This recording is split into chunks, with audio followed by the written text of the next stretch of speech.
If you're a fan of classic situation comedies like The Beverly Hillbillies or Three's Company, then you know that a simple misunderstanding can provide the basis for some unbridled hilarity. But back in 1975, when hard rockers KISS began headlining shows on their way to becoming the hottest band in the world, there was one particularly wacky coincidence that landed Paul Stanley in some hot water with his KISS bandmate Gene Simmons, who failed to see the humor. And that's what I want to talk about today. So stick around. Cat Stanley Space Demons coming at ya!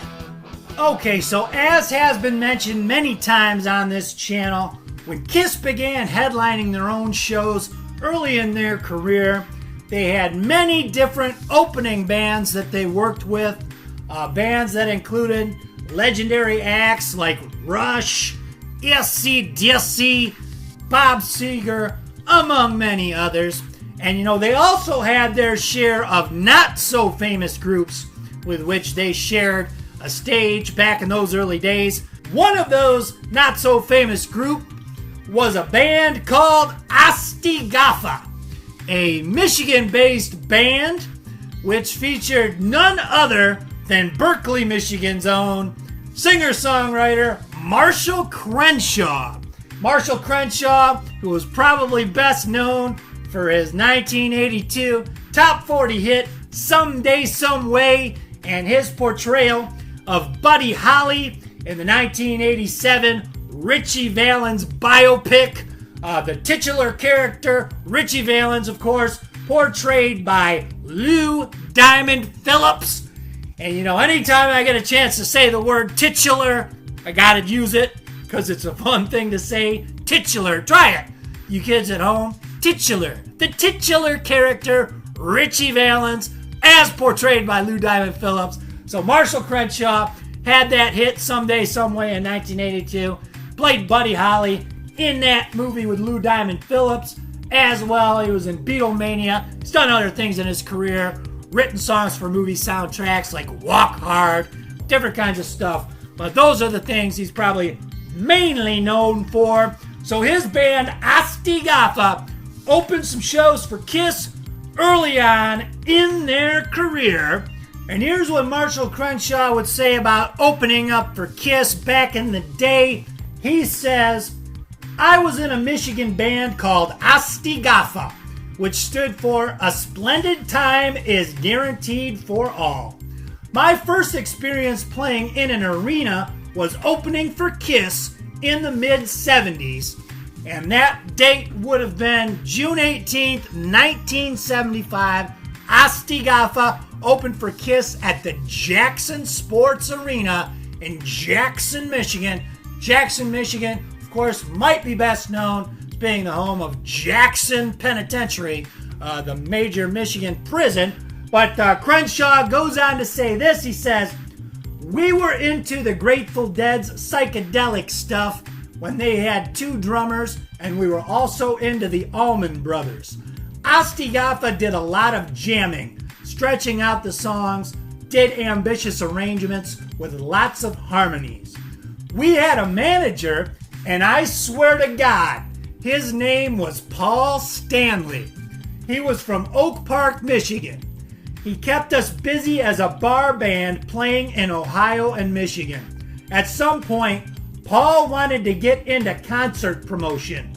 The first show he handled was this KISS concert." And here's what KISS frontman Paul Stanley said about that show, playing with Aigafa. He said, "The poster for that show said, 'Paul Stanley Presents,' and it had a big picture of me playing a flying V. And Gene was absolutely livid. And he thought that somehow I had something to do with it." Now, this first came on my radar that there was a Paul Stanley concert promoter back in the 1970s when I did a video a couple months back about what it was like to see KISS playing in a club back in the early days. And I came across this print ad. It says, And this one was actually for a show KISS had played about a month and a half earlier at the Metro Arena in Lansing. It says, Paul Stanley and WILS present in concert KISS. So this is probably the same Paul Stanley who promoted that show in June with Marshall Crenshaw's band, Aigafa. He was already promoting KISS shows. It said that the Aigafa show was in June in Jackson. This was one at the Metro Arena in Lansing. Incidentally enough, WILS was an FM, it was actually an AM radio station, 1320 AM, still exists today as a conservative talk station, but back in the 70s it was a top 40 station that used to simulcast on 101.7 FM. It was 101 FM WILS, the rock station. They simulcast the top 40 AM format in the day, and in the evening they played 6 hours of progressive rock. So that's probably where maybe they would have played KISS, because I know back then KISS didn't have any AM singles really to speak of. Maybe they got played in the evening on the rock station on the FM dial as part of that quote-unquote progressive format. But that's pretty interesting. But the fact that, this guy Paul Stanley, I couldn't find the clipping with Paul and the flying V that he had mentioned. Maybe it exists out there somewhere, or maybe it's just a remembering by Paul that that's what it looked like. But this is the one I could find with the reference to that Paul Stanley concert promoter. And I think it's pretty damn funny that Gene Simmons got pissed off that he thought Paul had something to do with putting his name in the advertisement as far as promoting KISS, and obviously that rubbed Gene the wrong way. He didn't want Paul Stanley getting that extra attention when it turned out it was actually a concert promoter, Paul Stanley. But Marshall Crenshaw actually goes on to say some complimentary things about Mr. Paul Stanley from KISS.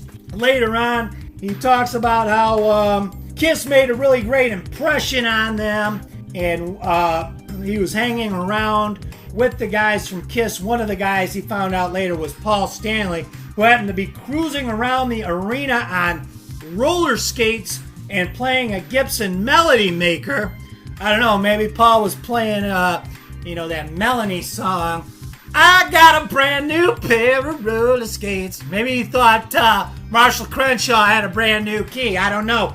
But Crenshaw goes on to say this. He says, Paul Stanley came into our dressing room and was completely friendly and sweet to us, talking to us about gear.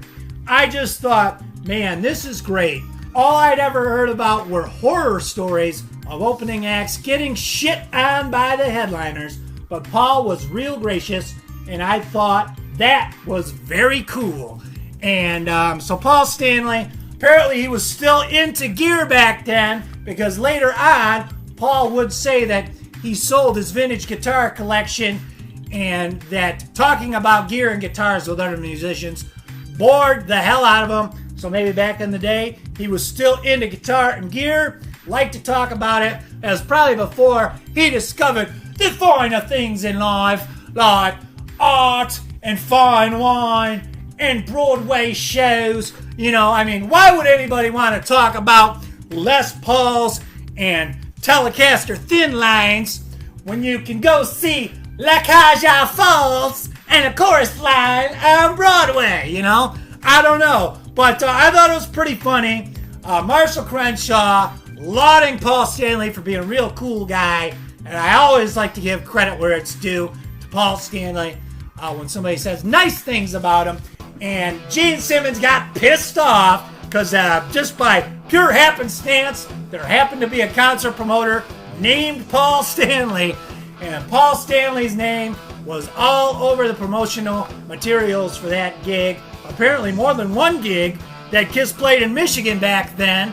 And it really pissed Gene off, because you could probably see how maybe the fans might get the wrong impression if they see Paul Stanley's name they might think that, I don't know, Paul has more to do with it than he does. I don't know. But that's the video. Another interesting tidbit in the KISS story. And I thought it was pretty funny. So maybe you guys did too. As always, I really hope you dug it, man. And I hope I'll see you next time. Please tune in. Here.